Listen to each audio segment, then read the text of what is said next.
Welcome back to Pelvic Confessions. If you haven't met us yet, I am Dr. Carrie Howe, joined by my co-host and business partner, Dr. Jean Shirakabrad. On this show, we talk about and have conversations that women don't often have, but they really should regarding pelvic health and women's health. Yeah, we'll present these pelvic confessions as conversations or questions that I've encountered in the clinic with my patients. We always omit any type of detail for sake of privacy of my ladies. So if you're following in chronological order, last episode, we talked about exercise and really leaking with exercise. Now we're going to switch gears a little bit. So this confession, Carrie, that came to us is a bit of a common one in that it doesn't get talked about very commonly, but it happens so incredibly common, especially if it's the first one. Yep. And this is in the realm of pregnancy. So you ready for this one? Yes. All right, let's talk about babies. Babies. All right. Very simple one. I thought it was kind of funny. I'm pregnant. Yay. Now what? Yeah. Now what? Now what? Now the reality kicks in. So we're talking like early stage, right? They just found out they're pregnant. Yeah. And literally it's like this rush of, oh my God, this is amazing. And then it's also terrifying. Almost the rush of, holy crap, now what?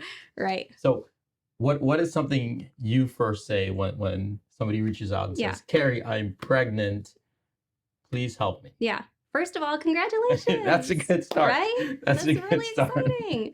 No, it is. But as you mentioned, that flood of emotions, and it can be an array of joy to terrified to, wherever they are at in their life. So first of all, congratulations.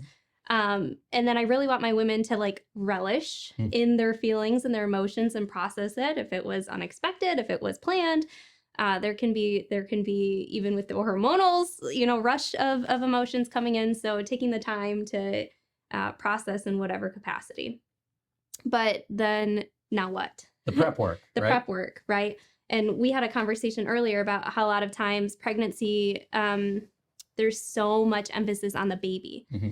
What do we need to make sure to do that the baby is healthy? And I think it's equally as important to ensure that we're making sure the mom is healthy and feels supported and feels educated and empowered in her journey. And so now what we can take this anywhere, really, right? Yep. But the first thing is really educating yourself.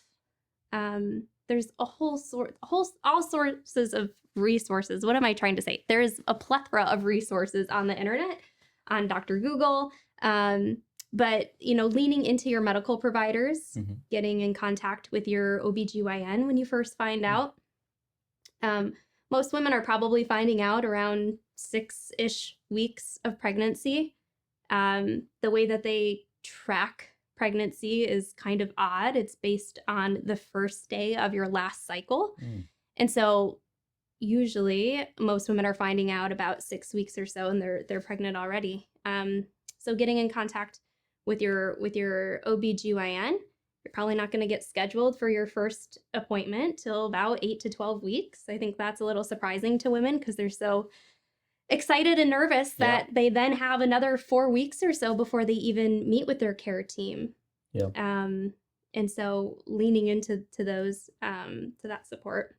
I remember, so I have 2 kids. I remember the first one when we found out, it was fun because we were on a cruise and we had our close friends with us, and they just found out that they were having a baby. So we were both like, we got to tell somebody, and they're like, we got to tell somebody.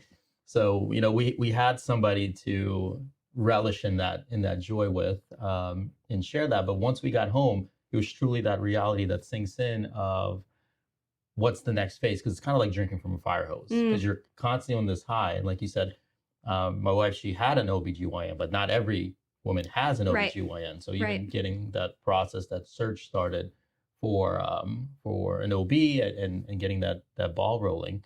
But we mentioned starting to focus on taking care of the mom and the mom to be. What are some of the go-tos? Because even on Google, it's do this, but don't do that. Don't do that, but do this. Yeah. Right? Is it Can they continue exercising? Do they have to limit Yeah. certain activities? What is the process of actually taking care of the Sure. mom? And recognize that they'll get this medical advice from their OBGYNs, Sure. right? And so we're just making very broad Yeah. generalizations, but typically wanting to start a prenatal vitamin that Mhm. has some type of folic acid to help that baby's neural tube develop. Yeah. Stopping alcohol, stopping smoking, anything that could be hazardous. Limiting caffeine, unfortunately, is probably going to be one of those things. But in terms of exercise, it's really, really important for pregnancy, but during that first trimester, oftentimes it's really going to be dependent on how the mom is feeling.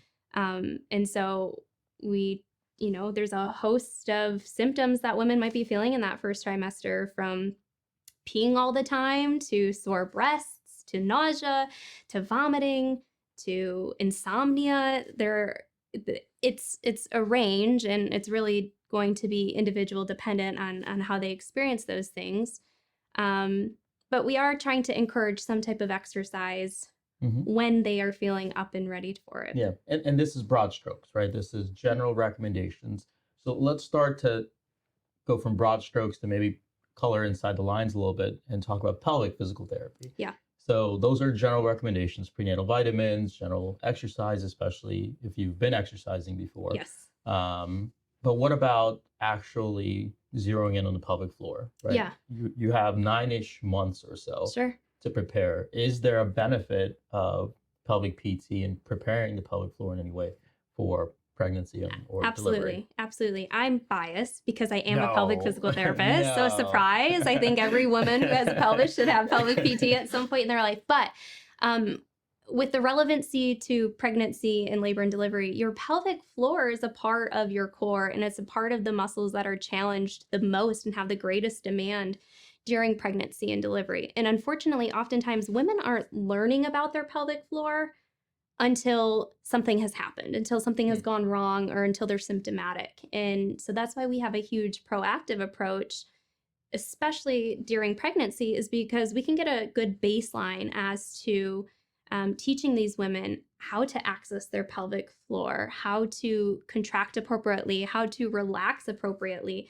A little bit of mindfulness and awareness of those muscles can go a really long way, in addition to building and maintaining healthy pelvic floor habits during pregnancy.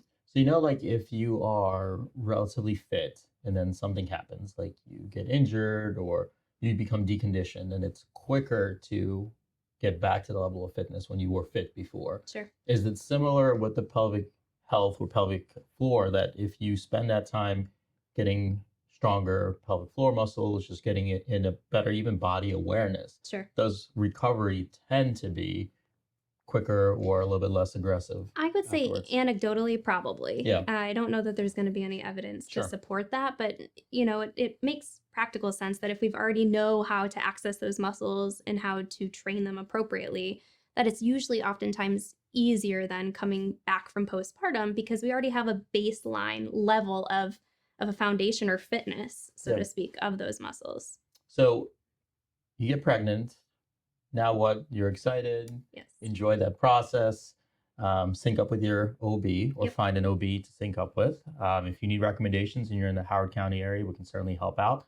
You can head over to restorepelvicpt.com, reach out on our website. We'd be happy to give you some of our favorite recommendations in the area. Pelvic PT, get the pelvic floor ready, get the body ready. Let's talk about something that doesn't often get talked about. We talked about a lot of positives, but there is a negative potentially that is very, very common, but doesn't get talked about a ton, and that's miscarriage. Right? That's a high number of women.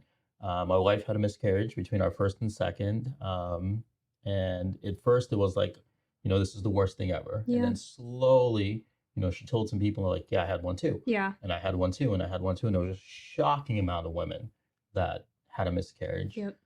So if a miscarriage happens, let's say early on, ours was fairly early on, how does that change pelvic floor and potentially change the recovery process? Can a pelvic PT help after a miscarriage as well? Sure, yeah, absolutely. Depending on the stage of the miscarriage, right? I think the most important part out of all of that is when I do encounter clients who have gone through this, is I'm really encouraging and checking on their emotional well-being Sure. and making sure that we have support from that standpoint, whether or not we need to reach out to some type of mental health provider. But that can be really a devastating experience to go through. And so first and foremost, it's making sure that they're mentally and emotionally supported. Yeah. And then from there, we can build on pelvic floor to grow. And we'll cover the third trimester and postpartum in a future video. But I think it's important to know that these trimesters, especially the first one, right, it's so much new discovery, so much new sensations.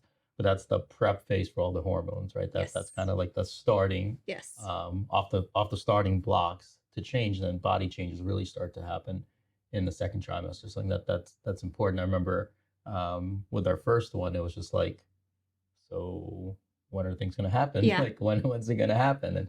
And first trimester, and thankfully Jamie didn't have a lot of morning sickness and all that, but it can be a little boring, right? Because you're like, well, you're like, yay, exciting. Boring for who? Well, that's fair. That's fair. That's fair. That's Yeah. a very, very guy thing to say, I guess. But I think it's boring relative to that initial high of finding out, right? Yeah. That we're pregnant, and then it's like, wait. Yeah. And I think it's important to know that that first trimester can be a really great prep time, like you said, to get a community behind you, start that preliminary work of starting to take care of the mom instead of going, I can't wait for the baby. Yeah. But also, if you're exhausted and you're not keeping food down and you're not sleeping, take the time you need to rest. Like you said, building up that support group. That is a great time to start reaching out to friends and family to help you out during pregnancy. Are you too exhausted to walk your dog or to cook dinner? And can you lean in to some of your family or partner or friends to help out with those things? And then you're starting to build that community and that network who wants to help you and support you pregnancy and postpartum. Yeah, I will say that's a great point, because if you are having a tough first trimester, you could really treat it as a practice run for postpartum, that initial phase. Yeah. Right, because you do need, there's a reason it says it takes a village. Yes. Right, because it really does. Yes. For that early start. Yeah, that's something we feel really passionate about, making sure that our women feel prepared and supported, obviously through pregnancy, but also being educated and recognizing things that can happen in the postpartum. I kind of compare it to, you know how people always say, when you're planning a wedding, you're so focused on the wedding, but you forget about the marriage that's coming after. And it's kind of like with pregnancy, you're so focused on the birth, but you forget about that postpartum healing and timeline there. And so it's a great analogy. Yeah. Yeah, I really like that. I think the final point here to make is that pelvic PT, especially a practice like ours, right? Because you are the one that's treating these ladies and know them, and some of them get pregnant after having other issues. So like you have this connection with them. And I think a lot of pelvic PTs are very similar to that, is that you can be the triage center of it, that you can be kind of their quarterback and the one that helps them put a lot of those pieces together as that process unfolds, because it is a long process. Yes. Right? We're talking about almost a year with everything. And you can be that central connective piece of saying, this is normal, or this is not normal, or here's what to check in with your OB with. Sure. So I think that's an important piece that early on, if you have a pelvic physical therapist in your corner, that can be pretty beneficial. Yeah. And we're also able to spend a little bit more time just in the constraints of how we're set up. Right. I'm able to spend 60 minutes with my ladies for those one-on-one sessions that I'm seeing. And unfortunately, oftentimes they're just not getting that time in their OBGYN offices. And so for them to come in and to be able to ask everything and to feel supported can be a really huge benefit. Agreed. And we've heard that countless times.